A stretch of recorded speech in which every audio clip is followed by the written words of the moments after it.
What animal would you want if you couldn't get the basic two? You know, cat, dog, bunny, hamster. You feel me? What animals do y'all want? Because those other last three I just named, like hamsters, people be having snakes and all type of stuff. But what would I want? A bird is cool, but I don't feel like they gonna like me. I don't feel like I can take care of a bird good. A turtle seems cool. I feel like a turtle is a nice pet. What else? I would love I need an animal that I can have fun with, like go running around with. A dog is always here. But I will not get a big dog so they could think they about to challenge me and stuff like that. First of all, that's what I think, bro. You have to get a dog from a puppy for them to just be 100% loyal to you. That's what I think. I'm sorry. I love you. I love you. Oh no. I love you. I'm never getting the Do you have any idea how stressful a street war with birds would be? No, you don't. Oh yeah. Because you don't live in Tokyo. Tokyo has a gang damn. problem. The problem Damn. is the members aren't human and can fly. At one point, there were more than he was about to get 36,000 smacked crows out the crowding sky. the eastern capital. You know Thanks. what?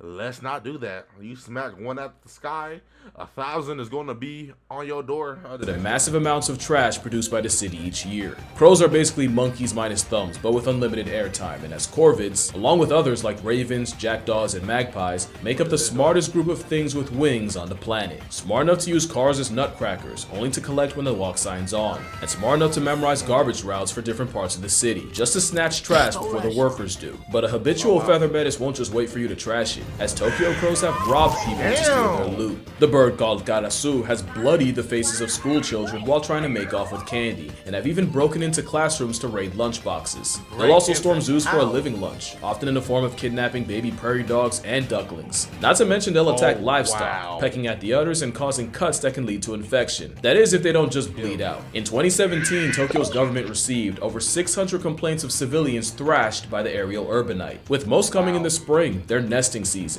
Which brings another problem. Crows nesting in utility poles have caused blackouts, and using fiber optic cables as material has brought down entire broadband networks. One time even shutting down high-speed bullet train service in Akita. Hundreds of millions in yen are spent each year removing nests, with the Hokuriku Electric Company stripping 15,880 in 2018.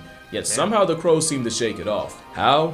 Well, because the crows started making decoy dummy nests to lead them away from the real ones. Crows and Tokyoites have been beefing for years, but it didn't escalate until a certain event in 2001, when one crow decided to dive bomb a man while he was playing golf. That man was Governor Shintaro Ishara, and he swiftly declared conflict on the corvids, with promises of changing Japan's national dish to crow pie. Since then, it's been on site and flight, with the government trying everything to combat a vindictive air terrorist, employing hawk mercenaries to try to fight fire with feathers, and even installing beehives in the heart of Ginza, so the Ginpachi can give the crows a taste of arguably even more of a flying crash out. But one thing about Japan, you don't with the Yakuza, and these air gangsters have been testing people in ways arguably no other city animal ever has. And I don't think y'all, oh wow, already.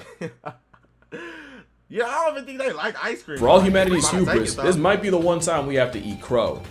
And not in the way that Chiji had in mind. So how did a bird manage to humble a nation the most since— Bro, first of all, damn, y'all really live in the cusp, bro. And here, I have never seen a bird actually attack a human for respect. I have never, ever seen a bird attack a human, bro. The birds be, I don't say scary, but like, bro, sometimes you want the birds to come up to you here, because the birds never come up to you here.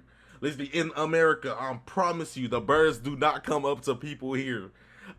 Okay, I guess in like New York, you can feed the pigeons or something, I guess. But the crows and ravens here, bro, they're not about to snatch food from you. I swear, you could be walking with a sandwich in your hand, the longest sandwich.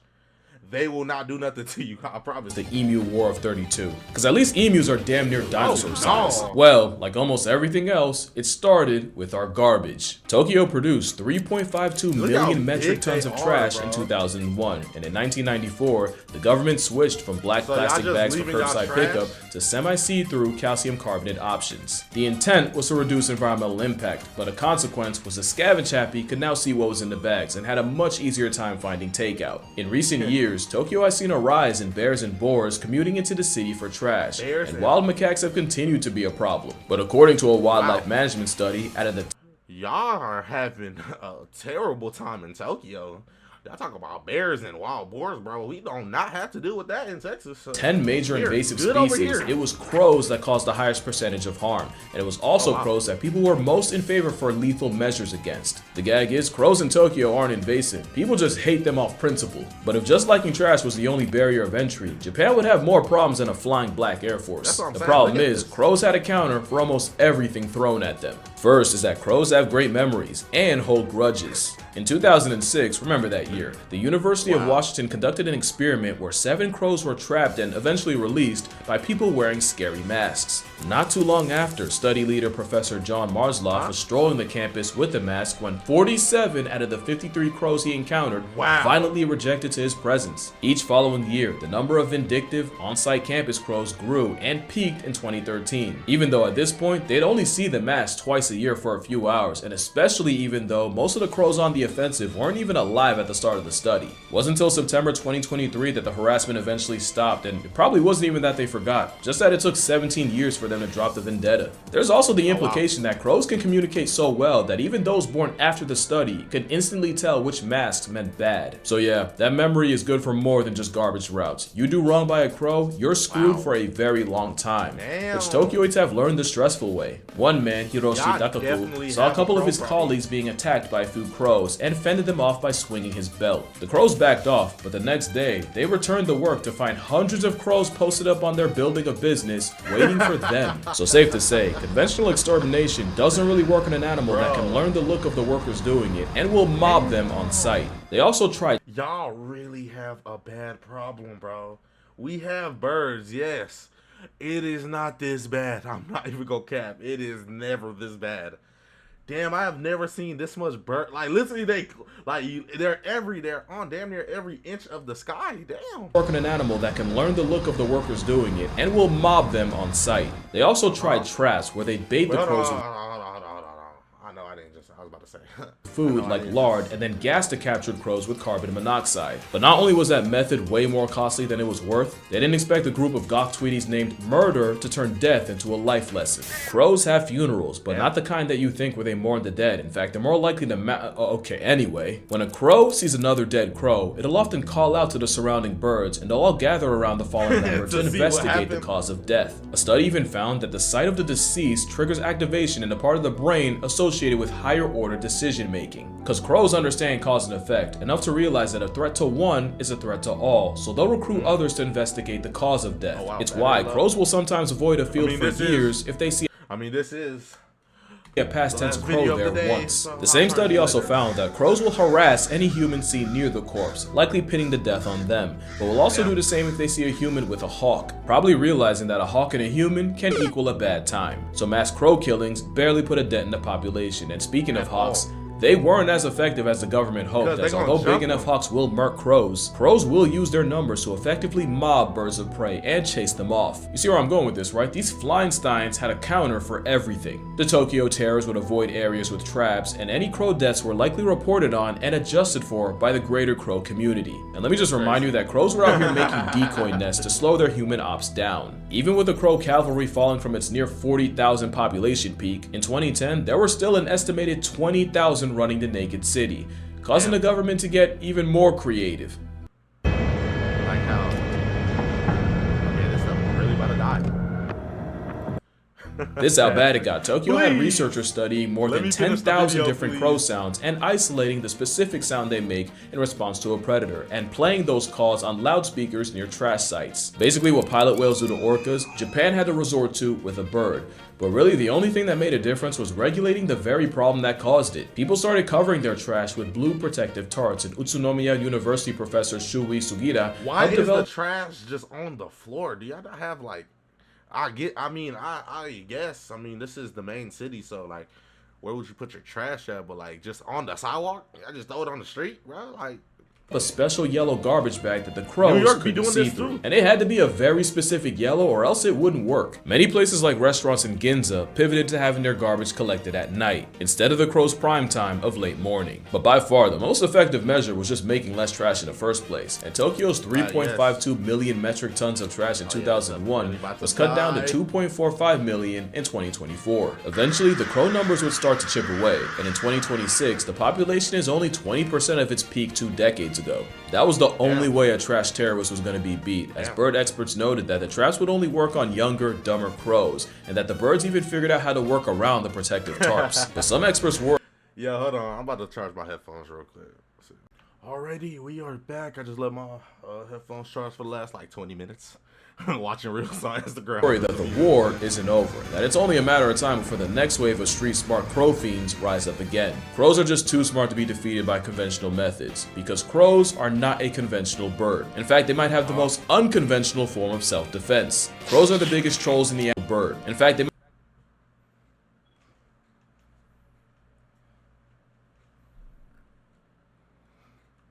What is that? might have the most unconventional form of self-defense. Crows are the biggest trolls in the animal kingdom, and I don't think it's close. But what if I told you the rage bait's strategic? Let me explain. Crows are omnivore opportunists, and a lot of those opportunities come from scavenging. But scavenging can put them up against much bigger, more powerful predators. So crows will often be so annoying that they force the competition to rage quit. And they'll do this by pulling feathers. And they'll do this to some of the largest birds of. Okay, when he turned his attention on you, look, he already got blood eyes. Or is that just the, I totally forgot what the, it's something with the O, right? I don't remember. Prey. Stellar sea eagles are big enough to catch an AI accusation, but a crow will still tail check them. And in this video, you start to see why, with this crow pulling up on 2 turkey vultures and repeatedly baiting one of them until the vulture finally has enough and makes it the bystander's problem, allowing the crow access to the bird bath. An even more extreme example was a crow arriving at a fresh carcass and waiting for stronger vultures to tear into the hide he couldn't. And with the gift box open, the crow immediately started pulling tails and testing patience, until eventually the troll bird instigated a vulture brawl, during which he snuck in and stole him a piece. It seems the habitual line stepping is a way for the crow to counter brawn with brain. But crows will use troll tendencies on anything from seagulls to eagles, from deer to dogs. But there's one animal that always seems to fall for the rage bait. The number of catfights provoked by crows is actually insane. I don't know what that crow said to that cat to make him crash out like that, but surely someone's mother was involved. And then they're always right there to enjoy the violent fruits of their instigation. Crows don't want peace. They thrive off problems, just to hover above it like a boxing promoter. Now, it's possible the crows recognize the cats as a threat, and this is a 9. They really be instigating fights just to watch it, bro. They really just, I mean, as a bird, bro, they probably so smart, bro. They probably don't want to be just bored all day. So, hey, might as well make 2 animals fight. Shoot. 100 IQ play to kill 2 birds with 1 stone, or 2 cats. Look at them now. Like, it would make sense for crows to turn cats on each other, especially if they have fledglings or a nest nearby. But crows are also smart enough to just do stuff for fun, and they're smart enough to use tools to do it. So I could 100% see crows using live cats as tools for their own amusement. Especially since in a lot of these clips, the crows don't look like they have anything to gain. No food, no agenda, just free will and love of the game. So what do you think? Anti-predator measures, resource access strategy, or just pure trolling? Who's to say it's not all 3, but whatever it is, it does unlock a new level of the crow's IQ. Theory of mind is the ability to recognize that other beings have thoughts and mental states that can be used to predict or even manipulate behavior. Here's a quick test. Let's say person A puts a sandwich in the office refrigerator, but then person B comes along and takes the sandwich out the fridge and puts it in a pencil drawer. At lunchtime, where's the first place person A would look? If you First of all, if you come touch my food, I'm telling you, it's going to be a problem. You don't even have to have touched it. You just touching it. There's no way I put food, probably we working, I put food in a plate, mind you, slide it to the back of the fridge. There's no way I'm going to come back to that fridge and just see my plate there. And you talk about, oh yeah, I moved your sandwiches to somewhere. No, so you physically touched my sandwich? that slap you gonna receive is gonna Have theory of mind, you'd say the fridge because that's where A left it, and you know that they don't know that person B is a sandwich thieving waste of carbon. Now, if you're thinking, well, obviously no shit. Well, congratulations, you have the emotional bandwidth of at least a toddler. But crows have shown advanced levels of theory of mind just by knowing that if they frustrate a cat long enough, the cat will eventually take it out on a fellow cat. Another example is crows will often hide food, but will also pretend to hide food if they know they're being watched, making a big show out of it and even making sounds associated with being happy just to keep the food stuff in their beak and hide it for real later. And it's the crows that do the stealing that are most likely to perform theft insurance, meaning they can put themselves in the mind of another crow and act accordingly. Now, I don't want to act like this is a super complex thing, like squirrels will do the same misdirection to protect their nuts. We're just gonna ignore that they often forget where they put them for real, and that ADHD builds forests. Oh, and then but crows take it further than anything with a walnut-sized brain should. Only real ones know what I'm about to say when I say wild crats. Only real ones know what that means when I say wild crats. Should I even say it? Blue jay, squirrel. That's all I'm gonna say. Wild crats, PBS Kid Games. That's all I'm Crows saying. building dummy nests to fool Tokyo bird control is another example. But my favorite example was this story of a crow that got bullied off parking lot fries by two seagulls, and after repeatedly trying to take back what was his, seemingly gave up and flew off and appeared to find what looked like other food. Well, of course, this got the seagulls' attention, and with all their biblical greed, they flew over to steal again. And while the seagulls were left with the stick the crow was posturing as food, the crow was able to spin back and take the fries, their pride, and the W. Wow. Along with theory of mind, crows were also able to pass Aesop's test. In this one, the animal would need the foresight to understand that they could reach a treat in a small tube by dropping stones to raise the water level high enough. Raccoons were able to pass the test, as were apes, although they got creative, with an orangutan spitting water into the tube to grab the prize, and a chimpanzee just peeing in it. When it was the crow's turn to step to the plate, not only did they pass, they knew enough to use solid sinking objects over those that float, and understood that using the same logic with a tube full of sand made no sense. That performance put the crow on par with a 5 to 7-year-old child, which again, is pretty solid for an animal with a brain the weight of 3 nickels. Interestingly, crows did not pass the mirror test, and save for 2 European magpies, corvids in general didn't seem to recognize the bird in the mirror. But they do seem to understand the concept of reflection, with Caledonian crows able to find hidden food that was only visible by looking at a mirror from a certain angle. But forget everything I just said. Did you know crows can understand analogy? Being able to clock an analogy like bird is to air what fish is to, water, was believed to be a strictly human trait, but studies show that primates like chimpanzees and even monkeys like baboons can learn the concept. So how do we figure out crows can too? I'm gonna explain, but first, you gotta lock in. Okay? Lock in. Alright, let's do it. Lock in. Michelob Ultra Zero. Bro, oh my days. Zero alcohol. I don't even care, bro. Anything that even sounds like it has, you putting 0% alcohol even on the thing shows me that it has alcohol in it. So this test, led by Edward Wasserman of the University of Iowa, started off pretty simple.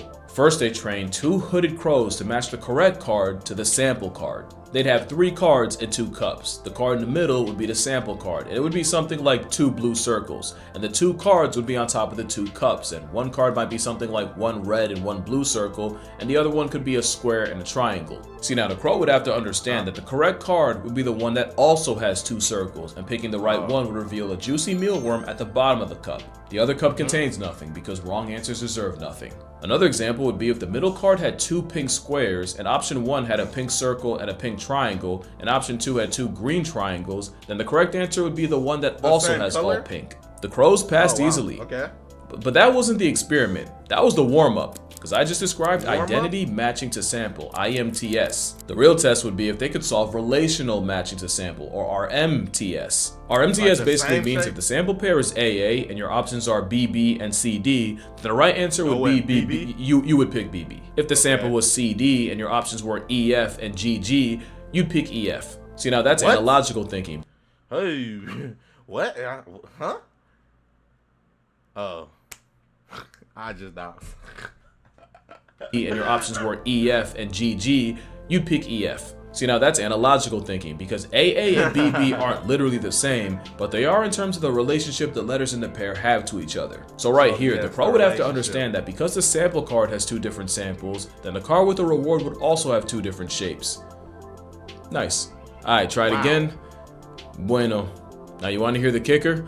They were not trained to do this. They got this on the first try. They went straight from IMTS to analogical thinking, completely on their own. We're still talking about crows here. And Wasserman said it'd be at the middle one and then going and deciding. one thing if they were brute forced into learning, but the fact that they were able to reason their way into the right answer on the fly, you almost have to reevaluate how smart you think they are. And that's why you're not ready for the crow revolution. Their greatest weapon is their mind, and you can get wrecked purely off of pattern recognition. Lisa Joyce was attacked by crows during a 4th of July celebration in Vancouver. What was weird was, out of the hundreds of people outside, Lisa was the only victim. The harassment only got worse to the point where she had to change her commute because a literal murder would be waiting for her outside on her way to work. After weeks of avian abuse, she stumbled across a local Facebook support group with women talking about their crow trauma, and other than, being Tweety's target practice, Bro, Lisa noticed all the Why are you watching? The dude, bro, you would have been already smacked out the sky. You talking see your about their girl getting crow chased trauma, around. and other than, bird. being Tweety's target practice, And he just Lisa looked at noticed all the women had one thing in common. They all had blonde long, hair? blonde hair. As for why blonde bias, well, you might find your answer in Seattle. That's where science writer and fellow blonde Lynn Peoples was jogging when she took multiple bird strikes to the back of the dome. Later in her jog, she saw a man, probably having a mental episode, absolutely crashing out at the birds at the park, chasing and kicking at them, birds that included crows. He also had a long ponytail. Guess what color it was? You can catch heat from a murder as a bystander, and your only options are to move, dye your hair, or I guess you could wait in the house for 17 years like a cicada. Crow hate crimes have gotten so common, someone developed an app to track crow attacks, and crow tracks quickly gained thousands of reports. As much as I love crows, I can understand why people are terrified of them. They're the most human bird on the planet, and that is really uncomfortable to some people. Well, let me make it worse. Because corvids like crows, but especially ravens, have had He hasn't even talked about them talking yet. But he's talking about the human. I don't think that's why. It's because these people are a bit like, look at how huge these birds are, and their beaks are not soft. They have claws damn near, bro. They can really hurt you. Well, let me make it worse.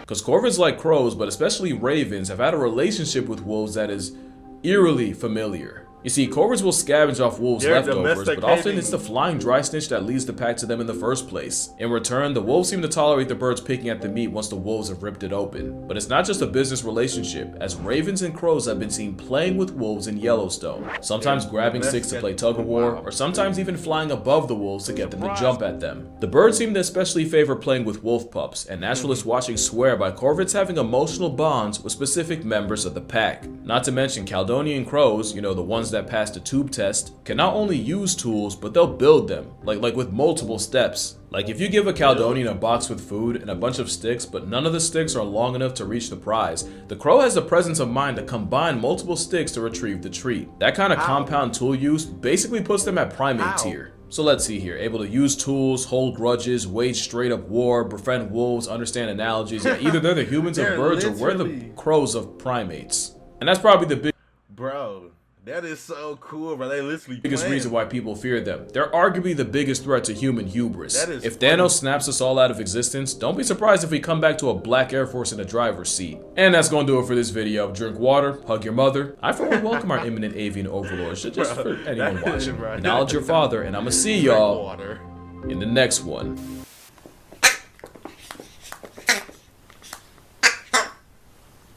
Okay, I will say, if you befriend one of these, if you befriend a crow, a parrot, see, if you befriend them, then yes, they're a cool animal to own. But, yo, but that's all for this video, man. I'm gone. I got to get some sleep. Peace.